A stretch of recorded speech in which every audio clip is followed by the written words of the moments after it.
اس وقت ہم موجود ہیں موچی دروازہ میں اور ہمارے ساتھ جو امام بارگاہ کے متولیان ہیں وہ موجود ہیں اور یہ میری بہن جو ہیں یہ ہم ان سے پوچھیں گے. السلام علیکم باجی. وعلیکم السلام. باجی اس امام بارگاہ کا نام امام بارگاہ علی اصغر ہے. جی بارگاہ ہے. یہ کتنے عرصے سے یہ امام بارگاہ وقف شدہ ہے؟ یہ وقف شدہ نہیں ہے لیکن یہ میرے والد صاحب نے بنایا تھا امام بارگاہ. میری والدہ کی پھپھو تھیں حاجیہ سردار بیگم. ٹھیک ہے. تو جب یہ گھر بنا رہے تھے میرے والد صاحب تو انہوں نے خواب میں دیکھا کہ اس جگہ پر یہ جہاں ابھی زیارت شہزادہ علی اصغر موجود ہے کہ یہاں پہ زیارت رکھی ہوئی ہے.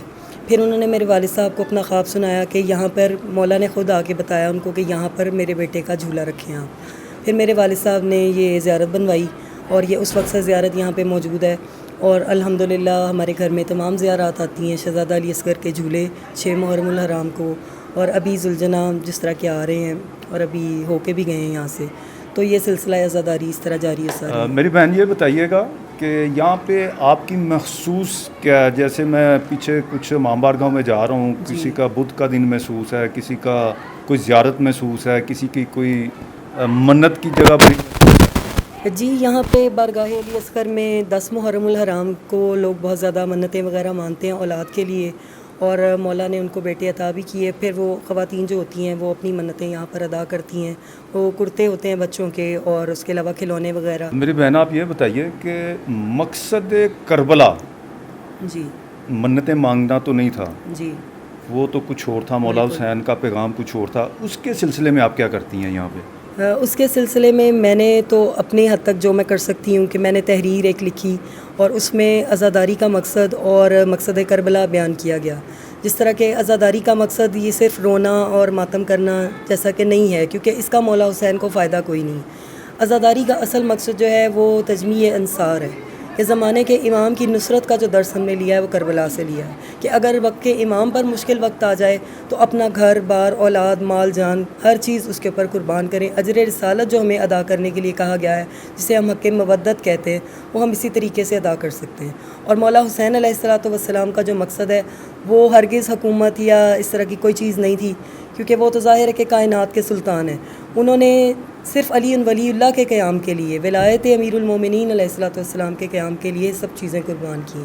تو جب تک ہم مقصد عزاداری نہیں سمجھیں گے تو میرا نہیں خیال کہ ہمیں عزاداری سے، یعنی کہ آپ کہہ رہی ہیں کہ جو مقصد عزاداری ہے وہ اسلام ہے، تجمیع انصار ہے، اسلام کا پھیلاؤ ہے، اسلام کا پھیلاؤ لوگوں ہے کو اور زمانے کے امام کی نصرت کرنی ہے جو کہ ہمارے آخری امام محمد مہدی اجل اللہ تعالیٰ فرج شریف، جیسا کہ سب جانتے ہیں کہ پردہ غیبت میں موجود ہیں. اور حدیث میں روایات میں یہ ملتا ہے کہ مولا 1400 سال سے خون کے آنسو بہا رہے. تو ہمیں ان کی نصرت کے لیے تیار ہونا ہے. ماتمی سنگتیں اور ان کے سالار جتنے بھی ہیں ان سے میری یہی گزارش ہے کہ علیحدہ علیحدہ سنگتوں کے قیام کی بجائے آپ ایک لشکر امام زمانہ تیار کریں تاکہ ہم مولا حسین کے جو وارث حقیقی ہیں جن کا لقب المنتقم ہے، جو مولا حسین کے خون کا انتقام لینے والے ہیں، ہم ان سے درخواست کر سکیں کہ مولا ہم آپ کے انتظار میں لشکر تیار کر کے بیٹھے ہیں، آپ ظہور فرمائیں اور شہدائے کربلا کا انتقام لیں. اس کا الٹیمیٹ نتیجہ جو ہے وہ حکومت الہیہ کا نفاذ ہے، کیونکہ جو شریعت محمد مصطفیٰ صلی اللہ علیہ وآلہ وسلم پہ نازل ہوئی اس کے وارث امام زمانہ اجل اللہ تعالیٰ فرج شریف ہیں. اور اس کا نفاذ اسلام کا حقیقی جو اسلام ہے اس کا نفاذ تبھی ممکن ہوگا، اس کو غلبہ تبھی ملے گا جب امام زمانہ ظہور فرمائیں گے اور مولا حسین علیہ السلام اور تمام شہدائے کربلا اور دیگر جو ہمارے معصومین ہیں ان کے خون کا انتقام لیا جائے گا. آپ نے میری بہن کی باتیں سنی، بڑی زبردست بات تھی. بات کا لب لباب یہ ہے کہ امام حسین کا یہ کربلا کا برپا ہونا یہ کوئی اس لیے نہیں تھا کہ لوگ آئیں منتیں مانگے اور گھر چلے جائیں، یہ صرف اسلام کی بقا کے لیے تھا. آپ کا بہت شکریہ. بہت شکریہ.